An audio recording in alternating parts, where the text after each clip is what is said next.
আসসালামু আলাইকুম রহমতুল্লাহ বারকাত। মহান করুণাময় ও অসীম দয়ালু আল্লাহর নামে আরম্ভ করতেছি। আজকে যে বিষয়টি নিয়ে আলোচনা করতে যাচ্ছি, টেবিল ফরম্যাট পার্ট 1। আমরা একটি টেবিল তৈরি করতে গিয়ে প্রতিদিন কোনো না কোনো সমস্যায় ভুগি। আমার এই ভিডিওগুলো টেবিল ফরম্যাট পার্ট 1, 2, 3, 4, 5 এরকম করে যদি প্রতিটা ভিডিও আপনারা পুরোপুরি না টেনে পুরোপুরি ভিডিওটা একটু ধৈর্য সহকারে দেখেন, তাহলে আপনারা যে সমস্যা ভোগেন ইনশাল্লাহ সমাধান পাবেন। তো আর দেরি না করে আজকে টেবিল ফরম্যাট পার্ট 1 এর কাজ শুরু করি। স্ক্রিনের মধ্যে আপনারা একটা টেবিল ফরম্যাট দেখতে পারতেছেন। আমি হুবহু এইরকম একটা টেবিল ফরম্যাট তৈরি করে দেখাবো আজকে। তো এই টেবিল ফরম্যাটের উপরে যে লেখাটা আছে এটাকে আমি প্রথমে লিখে নিতে হবে। তো আমি এখানে লেখা আছে, আমি কপি করে নিলাম, কন্ট্রোল C কপি করলাম, এখানে কার্সার রেখে কন্ট্রোল V দিলাম। এরপরে যে কাজটি করতে হবে সেটি হচ্ছে, এখানে এই টেবিলটি যদি আমরা একটু পর্যালোচনা করে দেখি তাহলে প্রথমে কলাম সংখ্যা পাবো আমরা ক্লাস 1 2 3 4 5, মানে 5টি কলাম পাবো। আর দ্বিতীয় রুটে কলাম সংখ্যা যদি আমরা গণনা করি তাহলে 15টি কলাম পাবো, এইভাবে 15টি কলাম পাবো।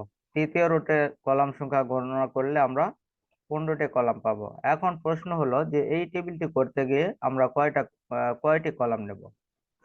তো অবশ্যই মনে রাখতে হবে যে রোতে কলাম সংখ্যা বেশি সেই কলাম যদি আমরা নিয়ে টেবিলের কাজ করি তাহলে অবশ্যই টেবিলটি করতে আমাদের সুবিধা হবে। কিভাবে সুবিধা হবে আমি দেখাচ্ছি।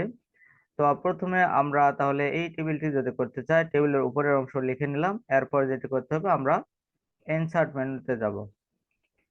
এখানে হোম বাটনের সাইডে ইনসার্ট মেনুতে যাব, গিয়ে এখানে টেবিল অ্যারোতে ক্লিক দেব, ইনসার্ট টেবিলে ক্লিক করব। করার পর নাম্বার অফ কলামের ঘরে 15টি কলাম লিখে দেব, আর নাম্বার অফ রো ঘরে আমরা 3 লিখে দেব। ওকে,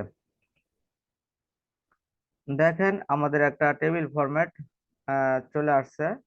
তাহলে উপরকার টেবিল ফরম্যাট যদি আমরা দেখি যে 2 নাম্বার রোতে আমাদের BGT কমন 3টি অক্ষর লেখা আছে।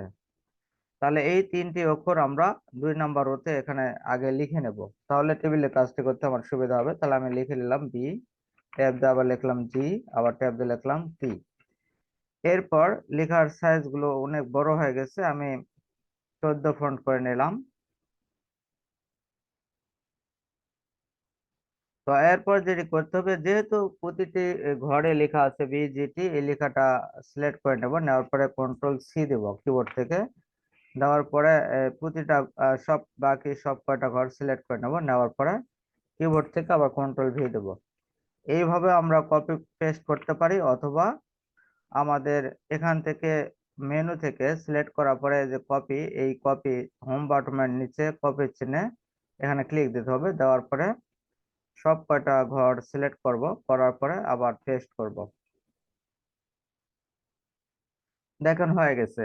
এরপরে যে কাজটি করতে হবে, BGT উপরে প্রতিটা টি টি পর্যন্ত আমরা BGT পর্যন্ত এই উপরের ঘরগুলো আমরা সিলেক্ট করে নেব। এখানে BGT পর্যন্ত এভাবে আমাদের সিলেক্ট করে নিতে হবে। সিলেক্ট করার পরে লেআউট অপশনে যাব। Home, insert, page layout, reference, mailing, review, শেষ ইয়াতে একদম লেআউট অপশনে যাব। যাওয়ার পরে এখানে মার্সেল করে নেব। আবার BGT পর্যন্ত আমরা সিলেক্ট করে নেব। নেওয়ার পরে লেআউট থেকে আমরা মার্সেলে যাব। এইভাবে করে প্রতিটা BGT পর্যন্ত সিলেক্ট করব। লেআউট থেকে মার্সেলে যাব। আবার সিলেক্ট করলাম লেআউট থেকে আমরা কি করব, মার্সেলে যাব। সিলেক্ট করলাম, এবার আবার মার্সেল করে নেব। এইভাবে করে নেওয়ার পরে এখানে আমাদের লিখতে হবে ক্লাস 1 2 3 4 5 পর্যন্ত আমরা লিখে নেব। এটা যেহেতু লেখায় আছে, আমি লিখতে গেলাম না, এভাবে কপি করে নিয়ে আসে আমি কন্ট্রোল C দিলাম। এইভাবে আমরা প্রতিটা ঘরে লিখে নিতে হবে।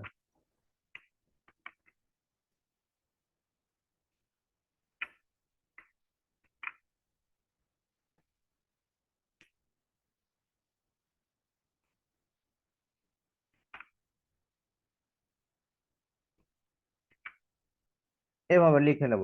লিখে নিলে দেখেন আমার টেবিলের ফরম্যাটে হুবহু যেরকম উপরে টেবিলটি আছে এরকম টেবিলের ফরম্যাটে আমার হুবহু হয়ে গেছে।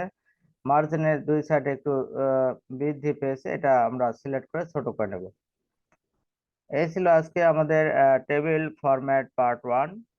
অবশ্যই আপনারা আমার চ্যানেলে যদি প্রথম হয়ে থাকেন তাহলে চ্যানেলটি সাবস্ক্রাইব করে কমেন্ট বক্সে আমার টেবিল ভিডিওটি কেমন লেগেছে আপনাদের কাছে এটা জানিয়ে দেবেন। আর নতুন নতুন ভিডিও পাওয়ার জন্য অবশ্যই কমেন্ট বক্সে লিখে দেবেন। আর পরবর্তীতে টেবিল ফরম্যাট 2 দেখার জন্য সবাইকে অনুরোধ করে আমার এই ভিডিওটি শেষ করলাম। খোদা হাফেজ।